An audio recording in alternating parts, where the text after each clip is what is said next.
नमस्कार दोस्तों, गणपति बप्पा मोरया। दोस्तों, मैंने तो गणपति बप्पा मोरया कह के अपनी हाजिरी लगा दी। अब आप भी अपनी हाजिरी जरूर लगाएं कमेंट बॉक्स में गणपति बप्पा मोरया लिख के। तो दोस्तों, आप कैसे हैं?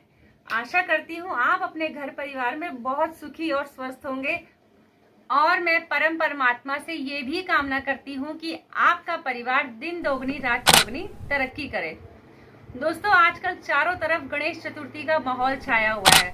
आप घर से बाहर निकलते होंगे, आपने जरूर देखा होगा, आपको नजर आया होगा कि छोटे बड़े हर तरह के रंग बिरंगे प्यारे प्यारे जी गणपति जी नजर आ रहे होंगे। और मुझे पक्का पता है, पक्का विश्वास है कि आपको उनका देख के मन बिल्कुल ही प्रसन्न हो जाता होगा। आपका मन भी करता होगा कि मैं अपने घर में गणपति जी को लेके आऊं। आपकी गली मोहल्लों में, मंदिरों में हर तरफ पंडाल सजे होंगे। आपको उनको देख के मन जो है नतमस्तक हो जाता होगा।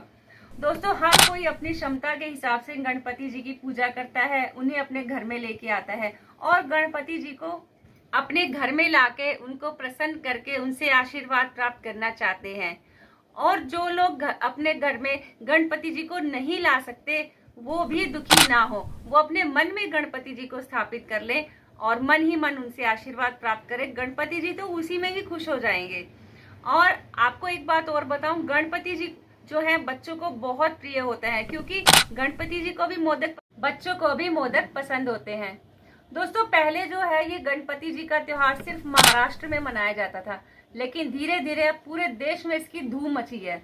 हर कोई चाहता है कि हमारे घर में गणपति जी आ ही जाएं। अब सवाल ये उठता है कि गणेश चतुर्थी मनाई क्यों जाती है? दोस्तों, गणेश चतुर्थी भाद्र माह के शुक्ल पक्ष की चतुर्थी तिथि को मनाई जाती है। इसके पीछे भी बहुत सारी कहानियां हैं, जिनमें से एक कहानी मैं आपके साथ साझा करती हूँ। पौराणिक कथाओं के अनुसार माना जाता है कि जब देवता बहुत परेशान हो गए थे, तो वे अपने कष्टों का निवारण करवाने के लिए शिव जी, माता पार्वती, गणेश जी और कार्तिकेय जी के पास गए। गणेश जी माता पार्वती के साथ बैठे हुए थे, वहीं पे शिव जी भी बैठे हुए थे।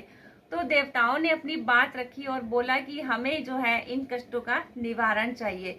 शिवजी जी से मदद मांगी। शिवजी जी ने कहा कि मेरे आगे तो मेरे 2 पुत्र हैं, क्यों ना मैं ये कार्यभार अपने पुत्रों को सौंप दूं। अब सवाल उठता था कि उनके 2 पुत्र हैं और ये कार्य करेगा कौन? तो उन्होंने एक दिमाग में उन्होंने अपनी एक योजना बनाई। और तो शिवजी ने सोचा कि क्यों ना मैं अपने पुत्रों की परीक्षा लूं। उस परीक्षा में जो उत्तीर्ण हो जाएगा, जो पास हो जाएगा, वो कार्यभार में उन्हें सौंप दूंगा। तो उन्होंने अपने पुत्रों से बोला कि जो इस पृथ्वी के परिक्रमा सबसे पहले करके आ जाएगा, वो कार्यभार में उसे सौंप दूंगा। इतना ही कहना था कि कार्तिकेय जी निकल गए परिक्रमा करने के लिए अपने वाहन मोर के साथ। और गणेश जी वहीं खड़े खड़े सोचते रहे कि भैया तो चले गए, अब मैं उनके मोर के साथ अपने मूषक का मुकाबला कैसा करूं, क्योंकि भैया तो फटाफट प्रथम आ जाएंगे और मैं आ नहीं पाऊंगा। तो उन्होंने अपनी बुद्धि का प्रयोग किया और वहीं पे शिवजी और माता पार्वती की 7 परिक्रमा लगा ली। 7 परिक्रमा लगा के उन्हें मस्तक किया और इतने में कार्तिकेय जी वापिस आ गए। कार्तिकेय जी खुश हुए कि मैं प्रथम आ गया हूँ, तो ये तो हार गया है। इतने में शिवजी जी ने बोला कि गणेश, तुम क्यों नहीं गए, तुमने चक्कर नहीं लगाए? तो गणेश जी ने बोला कि पिताश्री, माता पिता में ही पूरी दुनिया होती है, पूरा संसार होता है, इसलिए मैंने आपकी परिक्रमा लगा ली, मानो मैंने पूरी पृथ्वी की परिक्रमा लगा ली है। यह सुनते ही उनके माता पिता प्रसन्न हो गए और उन्हें ये कार्यभार सौंप दिया कि मेरे बेटे ने बुद्धि का प्रयोग किया है, ये इसी योग्य है, तो इसे ये कार्यभार जरूर देना चाहिए। इसी वजह से गणेश चतुर्थी का त्योहार मनाया जाता है। तब उन्हें आशीर्वाद मिला कि आज के दिन गणेश चतुर्थी को, यानी शुक्ल पक्ष की चतुर्थी तिथि को जो गणेश जी की पूजा करेगा, तब से यह त्योहार मनाया जाने लगा है।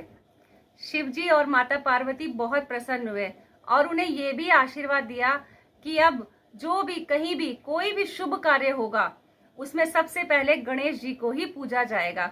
उनके बिना कोई भी शुभ कार्य पूरा नहीं माना जाएगा। इसलिए आज भी जब भी कहीं पे भी कोई भी शुभ कार्य होता है, तो सबसे पहले गणेश जी को ही न्योता दिया जाता है। उन्हें देवताओं में सर्वप्रथम स्थान दिया गया है। तो इसीलिए गणेश चतुर्थी का त्योहार मनाया जाता है। दोस्तों, यह त्योहार शुक्ल पक्ष की चतुर्थी तिथि को मनाया जाता है। तो ये थी मेरी छोटी सी कहानी। आशा करती हूँ आपको इससे बहुत मदद मिली होगी ये जानने में कि गणेश चतुर्थी क्यों मनाई जाती है।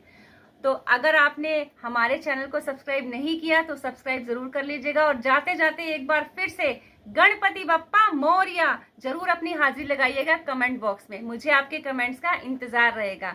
तो नमस्कार दोस्तों, मिलते हैं अगले वीडियो में।